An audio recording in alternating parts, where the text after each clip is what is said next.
An excerpt from Breaking Through by Francisco Jimenez. I was ready. After the bell rang, Miss Ellis, my English and social studies teacher, began to take roll. She was interrupted by a knock at the door. When she opened it, I saw the school principal and a man behind him.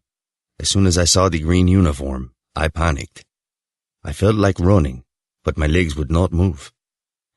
I trembled and could feel my heart pounding against my chest, as though it too wanted to escape. My eyes blurred. Miss Ellis and the officer walked up to me. "This is him," she said softly, placing her right hand on my shoulder. "Are you Francisco Jimenez?" he asked firmly. His deep voice echoed in my ears.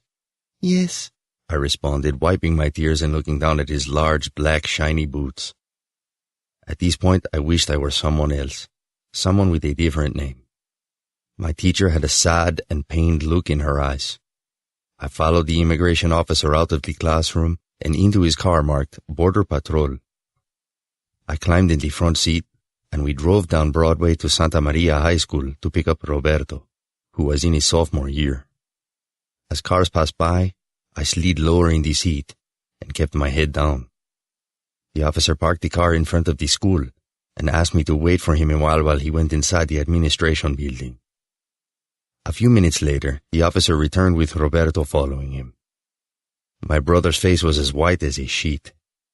The officer asked me to climb into the back seat with Roberto. "Nos agarraron, hermanito," Roberto said, quivering and putting his arm around my shoulder.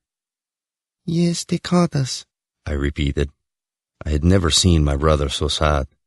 Angry, I added in a whisper, "But it took them 10 years. Roberto quickly directed my attention to the officer with a shift of his eyes and put his index finger to his lips, hushing me. The officer turned right on Main Street and headed down toward Bonetti Ranch, passing familiar sights I figured I would never see again. Main Street Elementary School, Cres, the 5 and Dime store, the Texaco gas station where we got our drinking water.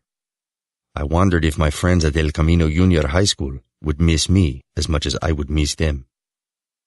"Do you know who turned you in?" the officer asked, interrupting my thoughts. "No," Roberto answered. "It was one of your people," he said, chuckling.